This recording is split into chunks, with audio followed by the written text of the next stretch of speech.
avec une bonne cohésion. Après, pour le choix tactique ou les choix, c'est sûr que je ne vais pas en parler. Mais en tout cas, sur les derniers matchs, ils ont donné satisfaction. Et pour Bagdad, ben c'est bien que, voilà, que les gens se rendent compte que Bagdad est très important.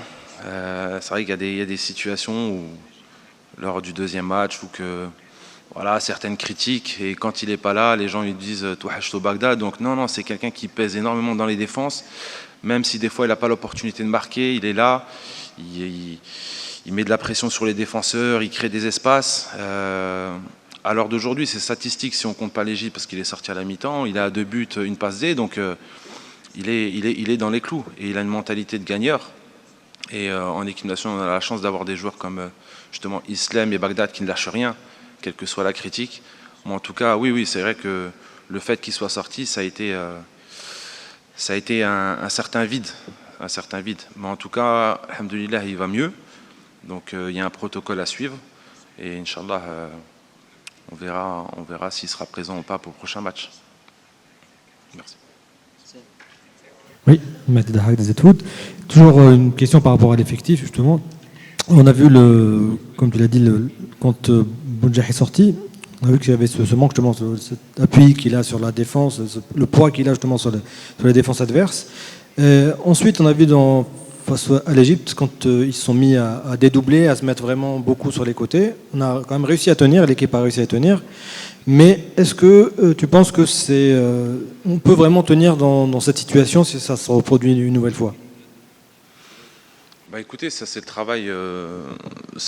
travail tactique qu'on a. Ouais, c'est le travail tactique qu'on a fait avant le match de l'Égypte. Bon, je vais revenir brièvement sur ce match-là, mais c'est vrai que leur force était beaucoup sur les côtés, avec des doublements, des joueurs qui vous aspirent, qui partent en profondeur. Donc c'est pour ça aussi qu'on a vu nos latéraux pas trop monter. Il serait bête de faire monter les latéraux et se faire avoir en contre-attaque, surtout qu'ils ont des latéraux qui vont à 2000 à l'heure. Donc voilà, oui, non, après c'est une question de discipline tactique, de lecture de jeu, de concentration. Et on l'a vu, l'équipe l'a bien fait on va dire sur 60 minutes. Et il y a eu un petit vide, comme toute équipe et comme tout match, il y a toujours un petit quart d'heure où qu'une équipe flanche. Et à partir de là, quand on revoit les 10 dernières minutes, l'équipe s'est restabilisée tactiquement. C'est vrai qu'on avait moins de poids offensivement. Mais voilà, comme je l'ai dit, Bagdad c'est un joueur important. Mais voilà, on a d'autres idées en tête. Ce match-là sert d'expérience. Donc voilà, moi en tout cas, c'est juste une question de concentration et de mentalité pour pouvoir performer 90 minutes. Bonjour, Fatih Benali de la chaîne 3 de la radio algérienne. Je vais aller dans le sens de Mehdi, coach. On a vu quand Bagdad est sorti que le bloc équipe égyptien est monté d'un cran, les défenseurs centraux étaient un peu plus hauts. De ce côté-là, vous n'avez pas un petit regret sur le fait de ne pas avoir amené un deuxième attaquant de pointe? Écoutez, en fait, le choix de Soudani, parce qu'on va parler de Hilal Soudani, sachant que on avait mis Youssef devant, justement, comme les latéraux étaient très importants, étaient une force pour l'Égypte, il fallait absolument fermer les côtés. Donc j'ai mis Soudani un peu en pointe, justement pour attendre que Youssef passe devant et que je mette Soudani à droite. Donc si j'aurais mis un attaquant sur ce moment-là, en fait c'était plus défensif. Ce choix était plus défensif, c'était pour fermer les couloirs. Et non, pas de regret, beaucoup d'apprentissage, ça c'est sûr, on apprend tous les jours, on n'est pas... On l'a toujours approuvé, on a tout approuvé, et ça fait partie du jeu, ça fait partie de l'expérience. Mais on sait que, voilà, des fois il y a des choix à faire. C'est soit fermer les côtés et éviter de leur donner de la force dans leurs points forts, ou tenter des choses. Et voilà, personnellement, non, le match c'est bien déroulé. Je pense qu'on ne méritait pas de perdre avec la petite erreur entre parenthèses. Mais Mais voilà, en termes de possession, quand on voit après le match, on avait plus de possession qu'eux, même si en deuxième mi-temps, on voyait qu'ils étaient plus dans la possession.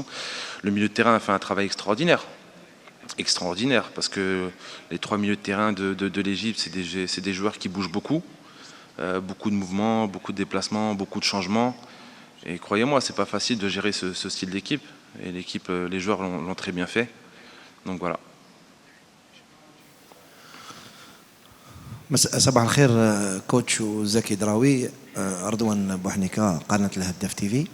زكي دراوي، انت شاركت في مباراة كبيرة امام منتخب مصر، ماهوش منتخب اللي بالسهل تواجهوه. هل تعتقد بانه انت راك راضي على المردود اللي قدمته امام مصر وفي مباراة كانت وقوية جدا؟ ومباراة على المغرب انت كيفاش تشوفها؟ يعني انتم كلاعبين كيفاش راكم تحدثوا على هذا اللقاء بعد ما شفناكم، يعني بعد نهاية لقاء مصر كنتوا شوية متأثرين وكنتوا حابين تحتلوا المرتبة الأولى.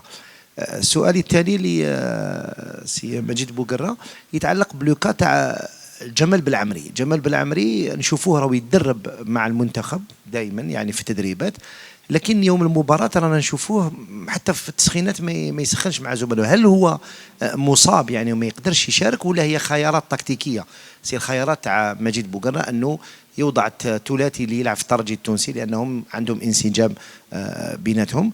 وسؤالي الثاني بخصوص المقابلة تاع المنتخب المغربي سي مجيد بوقرة، هل ما تخوفش يعني انه المباراة هذه راح تكون صعبة على الجزائر، لانه كاين انسجام كبير داخل المنتخب المغربي اللي متعود يلعب مع بعض، في حين انه احنا كاين لاعبين خاصة في الشق الهجومي. لما خرج بغداد بونجاح لاحظنا بانه ما كانش رأس حربة اللي يقدر يعوضوا، بدليل انه عوضوا سوداني في وقت ما ومن بعد بالليلي في وقت اخر. شكرا.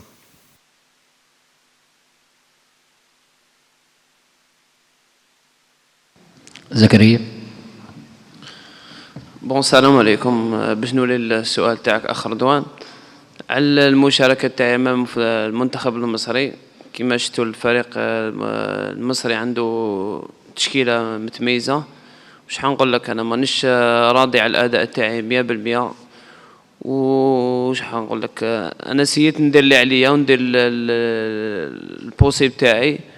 ان شاء الله احنا لاعبين مركزين كما ينبغي لهذه المباراه تاع المنتخب المغربي. ما يخفى عليكش عندنا مجموعه متماسكه وقويه. ان شاء الله احنا نكونوا احنا رانا محفزين ان شاء الله هذه المباريات، وان شاء الله احنا عازمين ان شاء الله باش نحققوا التاهل. كوتش. Je rajoute un mot en ce qui concerne Zakaria. Zakaria, je pense que pour moi, il a fait un gros match.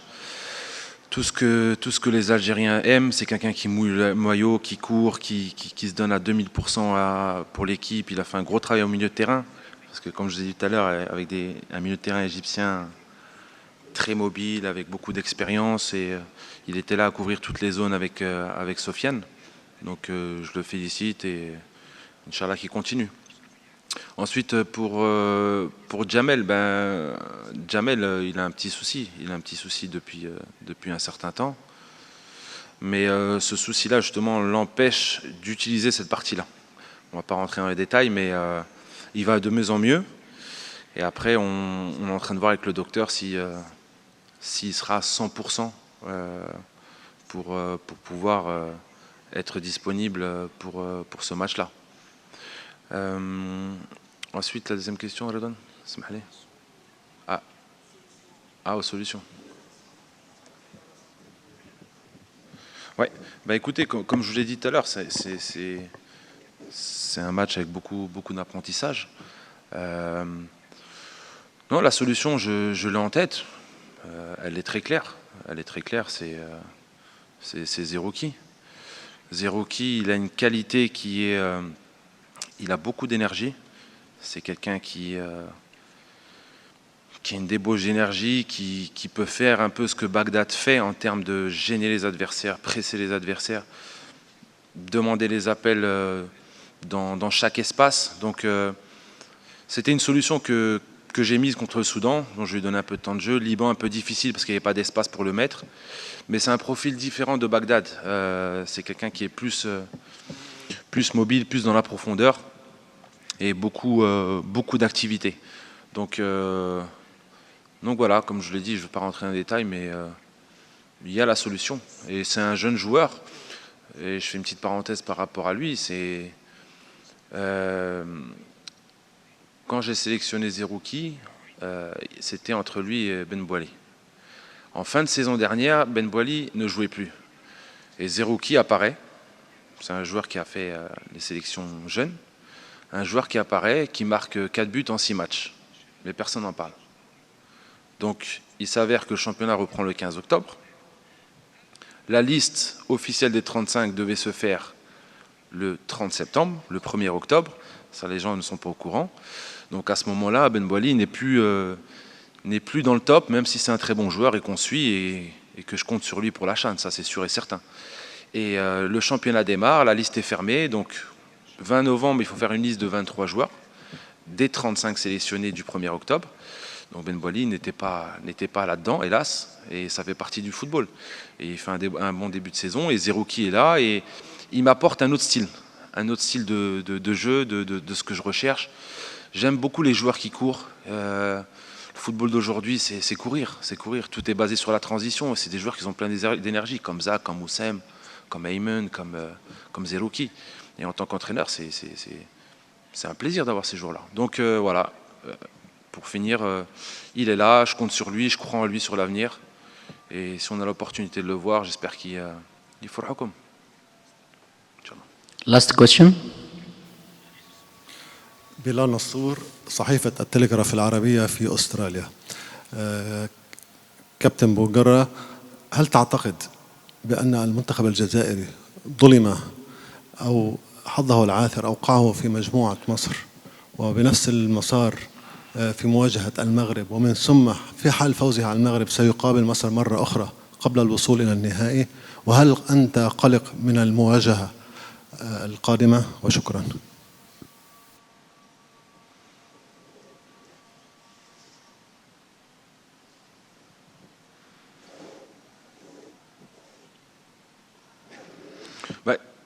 Écoutez, déjà, j'espère que dans ce genre de match, que tout le monde soit à la hauteur.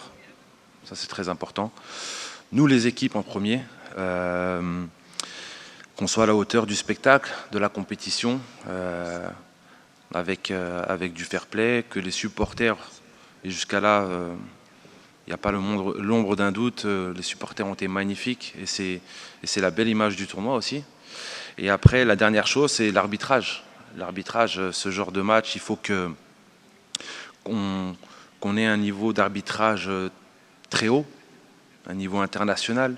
On fait confiance aux arbitres, mais ce qui est important, c'est que à la fin, que les deux équipes ne soient pas,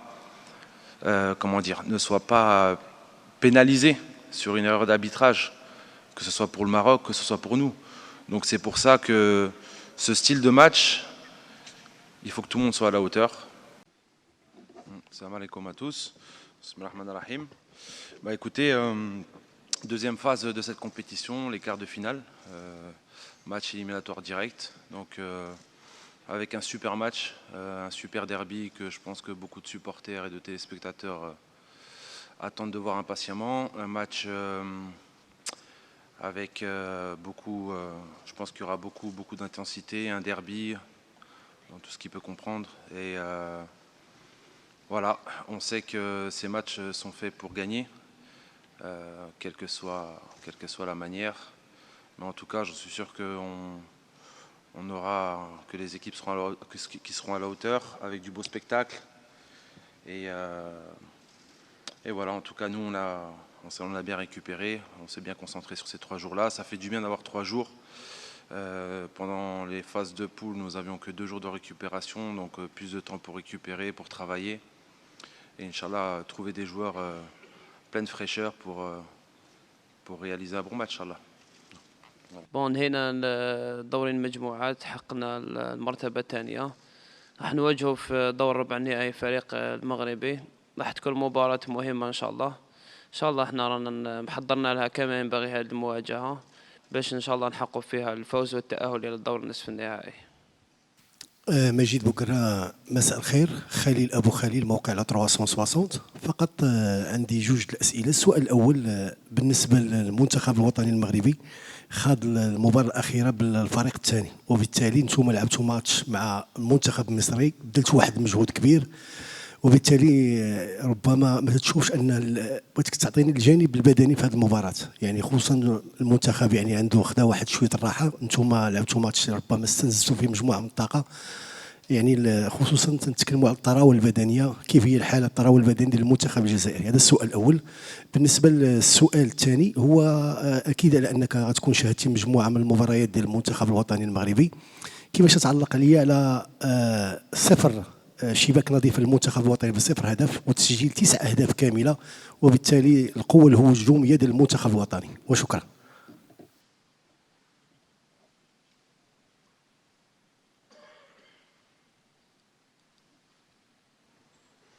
Pour répondre à la première question, et bon, c'est le cas de toutes les équipes. C'est vrai qu'une compétition, là, les équipes vont enchaîner 4 matchs en 11 jours. C'est vrai que c'est quelque chose d'assez intense, mais ça fait partie du jeu. Donc, comme je l'ai dit, on a la chance d'avoir un staff médical qui travaille très très bien. On a tout misé sur ça, sur la récupération. C'est vrai que l'équipe du Maroc, sur le dernier match, a fait tourner son équipe. Nous, on a joué contre l'Égypte, c'était un derby, donc il était important aussi pour nous de le gagner, parce qu'on joue chaque match pour justement performer et gagner quel que soit l'adversaire. Donc oui, sur du long terme, plus on approche la finale, plus l'aspect fraîcheur physique est importante. Mais après, voilà, lors des derbies, généralement, tout sera focus sur l'état d'esprit. Et généralement, quand on a envie, quand on veut se surpasser, on peut justement surpasser ce manque physique s'il a lieu d'être. Mais, alhamdoulilah, je pense que les joueurs ont très bien récupéré.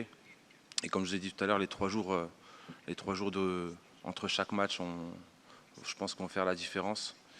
Donc voilà. Ensuite, pour l'équipe du Maroc, oui, une équipe qui performe depuis plusieurs années avec l'entraîneur Hamouda. Voilà, ils ont gagné 2 CHAN. C'est une équipe qui se connaît bien, qui a l'habitude de jouer ensemble.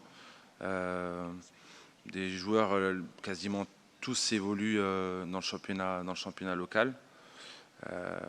Voilà, ça c'est une équipe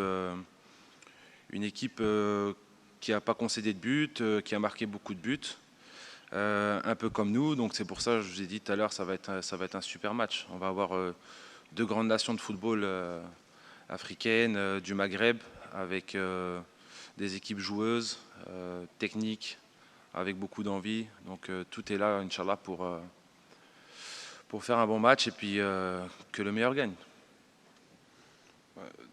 Déjà, je vais répondre à la deuxième question. Je ne pense pas que vous êtes un supporter algérien, donc je ne suis pas d'accord sur le fait qu'il soit déçu. Donc ça, c'est un. Voilà, les supporters algériens nous soutiennent et on le ressent à travers les Algériens qui viennent nous supporter au Qatar, à travers les Algériens en Algérie. C'est des supporters, voilà, qui sont fidèles. Quel que soit le résultat, l'important c'est de mouiller le maillot. Et quoi qu'il arrive, ils seront toujours derrière nous. Donc là-dessus, non, je ne suis pas d'accord. Deuxième chose, première question. Quand vous dites que la pression, nous, on n'a aucune pression. Alors du tout. Justement, c'est que de la motivation. Et je le dis depuis le début, c'est cette coupe arabe, nous, on a des objectifs personnels à travers l'équipe A et on a des objectifs personnels à travers des joueurs qui évoluent en championnat algérien et tunisien et saoudien. Donc nous, on prend les matchs avec beaucoup de confiance, sans pression. Chacun donne le meilleur de soi-même, chacun est fier de représenter l'Algérie, porter ce maillot-là. Zaki a eu l'opportunité de le faire quand il était jeune et le fait qu'il joue dans des grandes compétitions comme ça, c'est très important. J'en passe d'autres, comme Tougaï, comme Moussem, etc. Donc Non, la pression, c'est une pression naturelle des deux côtés. La pression de vouloir gagner pour nos supporters, ça c'est sûr. Mais comme je vous l'ai dit, non, on est en confiance, on a des joueurs expérimentés qui ont joué une CAN avec beaucoup de pression. Donc ils transmettent cette expérience aux joueurs assez jeunes. Et voilà, nous on est prêts. Et après, voilà, c'est que le meilleur gagne. Tout se jouera sur des détails pour ce match-là. Traduction. تهضر على من quel joueur? اوكي. تحبهم طراجي يعني عارف شكون تسيبورتي انت؟ Ok. Non, alors je vais commencer par Bedran, Touga et Chetty. C'est des joueurs qui ont l'habitude de jouer ensemble. Bedran, c'est un joueur maintenant qui fait partie de l'équipe A.